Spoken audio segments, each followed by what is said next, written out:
आज हम क्या करेंगे, नया चैप्टर स्टार्ट कर रहे हैं, नौवा चैप्टर आपका क्या है, त्रिकोणमिति के कुछ अनुप्रयोग। त्रिकोणमिति के कुछ अनुप्रयोग, ठीक है। तो अनुप्रयोग में वही कि उनका उपयोग, एप्लीकेशन ऑफ ट्रिग्नोमेट्री है ना, मतलब सम एप्लीकेशंस ऑफ ट्रिग्नोमेट्री, मतलब कुछ थोड़े बहुत।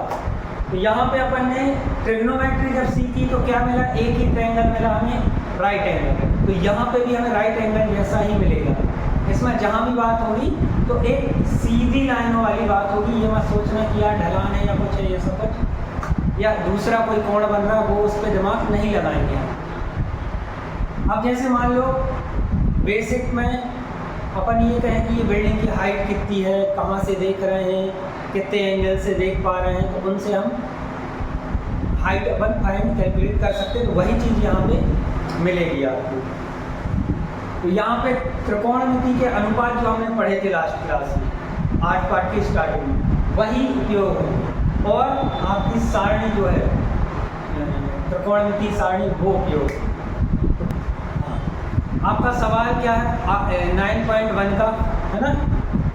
9.1 का पहला सवाल है, सर्कस का एक कलाकार एक 20 मीटर लंबी डोरी पर चढ़ रहा है, जो अच्छी तरह से तनी हुई है और भूमि पर सीधे लगे खंभे के शिखर से बंधा हुआ है। यदि भूमि स्तर के साथ डोर द्वारा बनाया गया कोण कितना है, 30 अंश का हो तो खंभे की ऊंचाई ज्ञात कीजिए, है ना। मतलब क्या है, 9.1 का क्वेश्चन नंबर 1 क्या कह रहा है, ये एक खंभा है जमीन पे, जमीन समतल है, यहाँ से ये जमीन हो गई और यहाँ से ऐसी एक डोर, ये डोर की लंबाई कितनी है 20 मीटर, 20 मीटर, ठीक है। यहाँ पे तो 90 डिग्री होगा, खंभा सीधे ही लगाते हैं, पेड़ा तो अच्छा तो नहीं लगाते। अब ये बिजली वाले हो जाते हैं वो अलग बात है ना, पर लगाए तो सीधा है, ये 90 डिग्री। और क्या बोल रहा है यहाँ पे, ये देखने वाली बात है कि यदि भूमि स्तर के साथ डोर द्वारा बनाया गया, भूमि स्तर के साथ डोर द्वारा बनाया गया कोण कितना है 30 डिग्री। तो हमें क्या ज्ञात करना है, खंभे की ऊंचाई। मतलब आपको क्या दिया है, हाइपोटेनियस दिया है, परपेंडिकुलर निकालिए। परपेंडिकुलर और हाइपोटेनियस के रेशियो को क्या बोलते हैं, तो साइन या फिर कोसेक, उनमें से एक चीज़ लगाएंगे।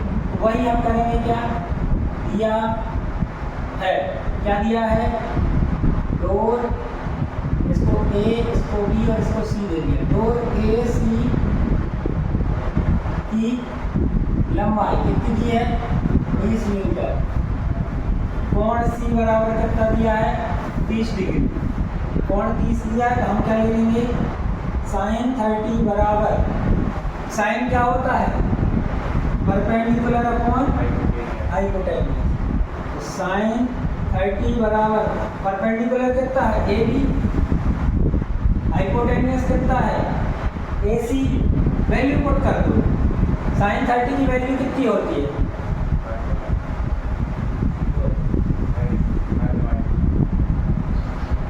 इसलिए कहते हैं ऐसे ही लर्न करना है। साइन 30 की वैल्यू बताइए, देख के बता दो, याद करना पड़ेगा, लेकिन पूरे चैप्टर में ये लगेगी।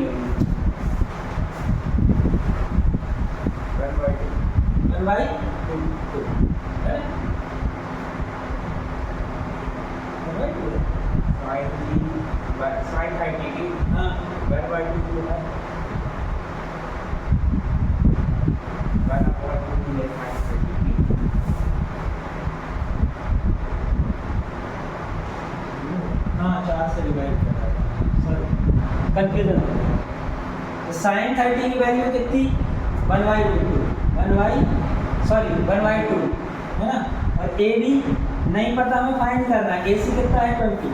क्या करेंगे, इसको सॉल्व करके बनेगा बहुत आसानी से। ए बी फाइंड करना है, तो ये 20 कहाँ जाएगा, इस तरफ आ जाएगा, तो डिवाइड में ऊपर मल्टीप्लाई में आएगा, तो 21 का 20/2 equal to A B. A B क्या जाएगा 10 मीटर। आप क्या दिया है दूसरे नंबर का क्वेश्चन, आपको पेड़ है तो पेड़ था ये, यहाँ से ये इतना बड़ा पेड़ था भाई है ना, यहाँ से ये गिरा, यहाँ बना रहा कितना 30, ये है 8 मीटर, ये हो गया मान लो A B C और ये D। हमें BD की हाइट फाइंड करनी और AD बराबर क्या होगा AC होगा, ठीक है। तो हम क्या करेंगे, पहले वही गिवन है आप लिख लोगे, हम क्या करेंगे सीधा क्या लगाएंगे, ये हो गया बेस और ये परपेंडिकुलर फाइंड करेंगे। परपेंडिकुलर और बेस में क्या होता है कॉट और टेन, तो हम 10 लगाएंगे, क्या आ जाएगा 10 30 इक्वल टू क्या आ जाएगा AB अपॉन, पहले तो ये लिख लेना perpendicular upon base, 10 30 equal to क्या आ जाएगा AB अपॉन BC, है ना। 10 30 की वैल्यू कितनी होती है, AB हमें फाइंड करना है, BC कितनी है 8, इसको यहाँ ले आओ तो हम सीधा लिख रहे हैं AB इक्वल टू 8 अपॉन √3, इसमें कोई दिक्कत तो नहीं, इसको उठा के यहाँ लेके आए, कोई दिक्कत तो नहीं, बस पलट के लिखिए, ये इतना मीटर आ गया, क्या आ गया AB। अब आप या तो पाइथागोरस थ्योरम लगाओ, पर हम यहाँ ट्रिग्नोमेट्री के एप्लीकेशंस पढ़ रहे हैं तो हम यहाँ ट्रिग्नोमेट्री ही लगाएं, क्या हो जाएगा ये आ गया कितना 8 अपॉन √3 आ, इसको और फाइंड कर ले तो क्या हो जाएगा परपेंडिकुलर अपॉन हाइपोटेन्यूज, क्या आएगा sin 30 इक्वल टू क्या आएगा, सीधा लिख दूँ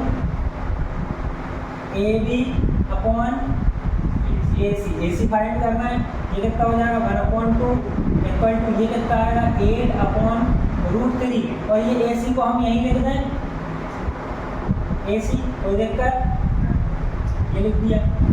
इसको इस तरफ लेके आ रहे हैं या इसको ऊपर ले जा रहे हैं, दो को वहाँ ले जा रहे हैं, है ना।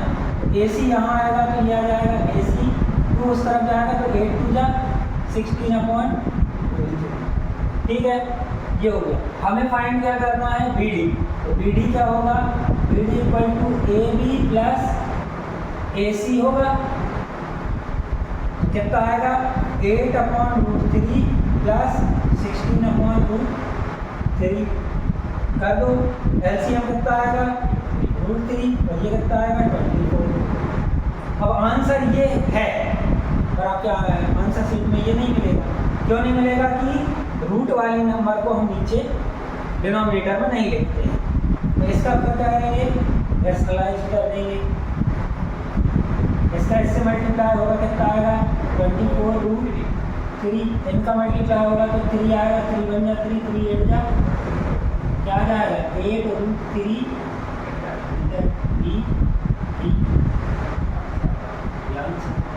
मतलब ये ध्यान रखना आपका आंसर क्या आएगा, कहाँ गया ये 24 अपॉन √3, यहाँ नहीं छोड़ना, अगर नीचे रूट दिया है तो हम नीचे रूट को छोड़ेंगे नहीं, रेशनलाइज करेंगे, ठीक है। कर लें इसको। सिक्स्थ क्या कह रहा है आपका सिक्स्थ कि 1.5 मीटर लंबा लड़का 30 मीटर ऊंचे भवन से कुछ दूरी पर खड़ा है, भवन है हाँ, जब वह ऊंचे भवन की ओर जाता है तब उसकी आंख से भवन के शिखर का उन्नयन मतलब वही एंगल ऑफ एलिवेशन 30 से 60 डिग्री हो जाता है। बताइए कि वह भवन की ओर कितनी दूरी तक चला। तो इसका देखो क्या है, ये तो क्या हो गया आपका भवन हो गया, ये हो गई आपकी क्या जमीन, यहाँ पे खड़ा है लड़का, यहाँ पे इतना लंबा लड़का खड़ा है, इतना थोड़ा बड़ा कर दिया, ये है 1.5 मीटर, इसकी ये क्षैतिज हॉरिजॉन्टल लाइन क्या होगी यही होगी, ये और ये तो सेम लेंथ की होगी, ये 1.5 है, ये भी कितना होगा 1.5 होगा, लेकिन यहाँ से यहाँ देख रहा है ये एंगल कितना है 30 है, ये पूरी हाइट कितनी है, यहाँ से नीचे से ऊपर तक की ये पूरी हाइट कितनी है 30। अब यहाँ तक तो इसका हॉरिजॉन्टल लाइन आ गई, ये कितना होगा 30 में से 1 माइनस किया 20 और 0.5 और माइनस किया तो कितना हो गया ये 28.5, ये इतना आ गया। ठीक है, अब भैया यहाँ से चलते हुए यहाँ आ गए, कहाँ आ गए, यहाँ आ गए, और यहाँ से एंगल ऑफ एलिवेशन क्या हो जाएगा 60 डिग्री हो गया। आपको ये डिस्टेंस बतानी है, मान लो ये हो गया ए, ये अपर लेने का बी, ये सी और ये डी, है ना। आपको सी डी वाली लेंथ बतानी है कितनी है, तो हमें क्या है इतनी पता चल जाए और इतनी पूरी पता चल जाए, उसमें से हम पूरे में से इसको माइनस कर देंगे। मेथड समझ में आई, बस वही करना है। ये पता करा पहले डी सी, तो क्या लगाना है, ये पता है, ये पता करना है, तो परपेंडिकुलर अपॉन बेस tan, तो आप गिवन वगैरह आप लिख लेना, क्या आ जाएगा tan 60 इक्वल टू कितना आ जाएगा परपेंडिकुलर अपॉन बेस, ये आप लिखना पहले सवाल जैसे, है ना। तो कितना आएगा 28.5 अपॉन BC। ठीक है, ये कितना होता है tan 60 √3, कितना आएगा 28.5 अपॉन BC। इसको यहाँ मतलब इसको यहाँ ले जा रहे हैं और इसको यहाँ ले जा रहे हैं, BC इक्वल टू कितना आ जाएगा 28.5 अपॉन, अभी तो हमें क्या है ये भी चाहिए और ये फाइंड करना। तो हमने क्या किया, इस बड़े वाले ट्रायंगल में यहाँ लिख पा रहे हो इन ट्रायंगल ABC, अब लिख रहे हैं इन ट्रायंगल ABD, क्या लगाएंगे tan कितना है 30, tan 30, ठीक है, tan 30 लगाएंगे कितना आएगा वही 28.5 अपॉन BD, वही ये कितना आएगा 1 upon √3 equal to 28.5 upon BD। फिर से इसको यहाँ ले जाएंगे, इसको यहाँ और इसको यहाँ क्रॉस मल्टीप्लाई, तो क्या हो जाएगा BD इक्वल टू ये जाएगा इसके पास 28.5 √3, मतलब इतनी आ गई ये और इतनी आ गई ये, अब माइनस कर दें तो हमें क्या निकालना है CD इक्वल टू क्या आएगी BD माइनस BC, ठीक है।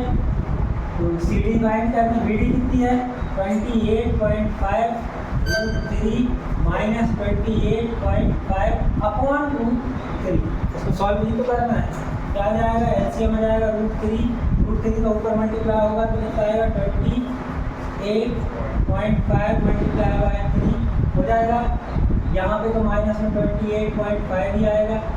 ठीक है, यहाँ से हम इसको कॉमन ले लेते हैं, क्या आ जाएगा 28.5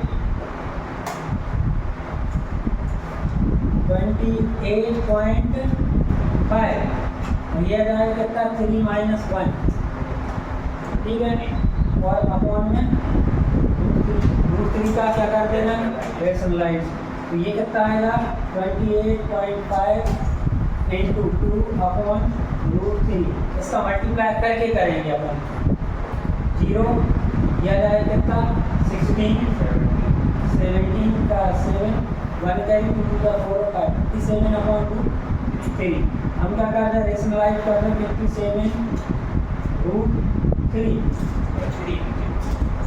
क्यों नहीं जाएगा मल्टीप्लाई जहाँ 3 आएगा वही तो बोल रहा है। अच्छा यहाँ इससे ये कैंसिल आउट करो 3 1 जा 3 3 1 जा 3 2 बचे 9, कितना आ गया 9, ये आंसर आ गया।